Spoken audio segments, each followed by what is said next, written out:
You're watching Community Roundup. Recently, our cameras were in New York for the 3rd annual NFL Characters Unite. USA, along with the NFL and GMC, premiered NFL Characters Unite, documentary which takes professional football athletes and allows them to mentor and help young kids who are being challenged by bullying. The inspirational idea allows the athletes to reflect on their own life and help make a change in others.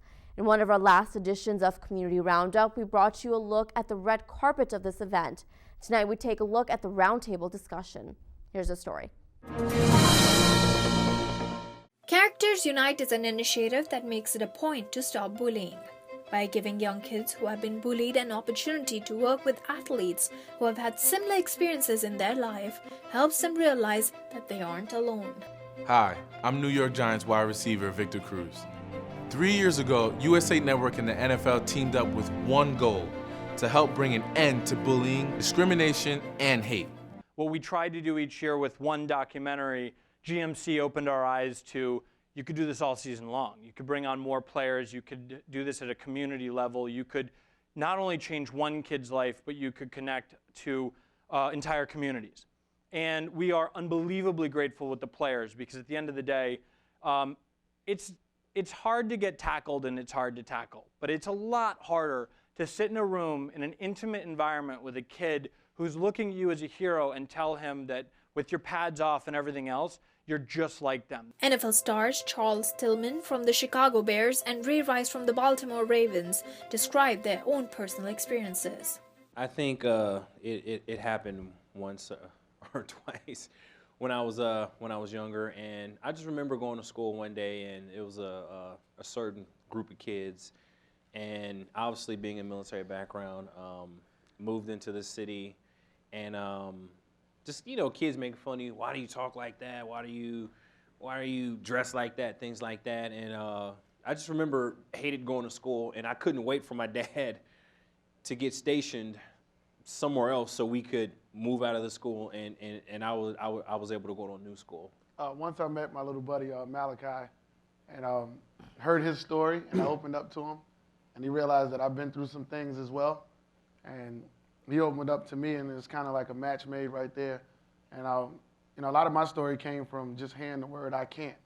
You know, people telling me, you know, what I can't do and what I wasn't gonna do, how I wasn't gonna make it, you know, and I just turned them "I can'ts" into "I will," and them "I wills" was I will prove myself right, and after I prove myself right, you know, I can prove the world right that, you know what, you know, you can do all things if you put your mind to it. Nick Mangold from the New York Jets describes how he got involved with this movement. You know, it kind of, when I was presented with the opportunity, it kind of struck a chord with me. My friend Rebecca, she's a firecracker of a little girl, and she wanted to do wrestling. And, you know, she was having some backlash from her community, school, team, that they didn't want a girl wrestling. And so, you know, there was always a little part in me, wanted to help out with bullying, but, you know, didn't really know where to go or how to get started into it. And then when I heard about this, and looking back at my sister who played football, and I thought back to what she went through, and realized that I could have an opportunity to kind of impart a little bit of wisdom of what I saw and how I watched her go through things. You know, that just, it sold me right there. Mark Eldridge from the New York Giants describes working with a young boy who has cerebral palsy and how his health has opened him up to unfortunate bullying. Spent months and months with his physical therapist learning how to climb a ladder so he could go zip lining.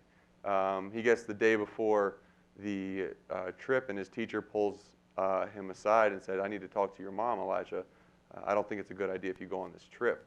And so his teacher told him, "You can't come with us because you're going to slow everyone up."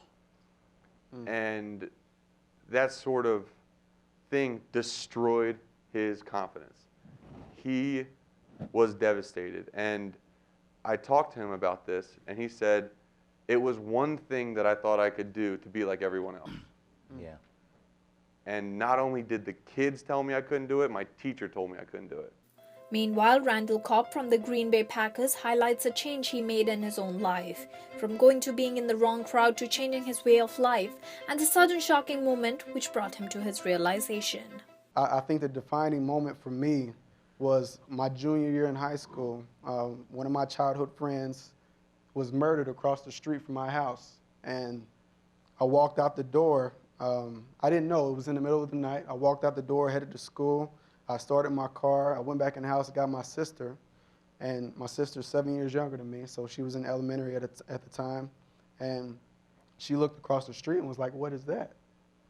And we're walking down towards it, and the moment I realized it was the body, I just grabbed her and, put her in the car and drove off to school. And I think that moment in my life was a blessing because, it was a blessing and a tragedy at the same time because I lost somebody that was dear and close to me, but at the same time, you also saw what could happen to you. I saw that body could have been me. I could have been laying right beside him in that moment.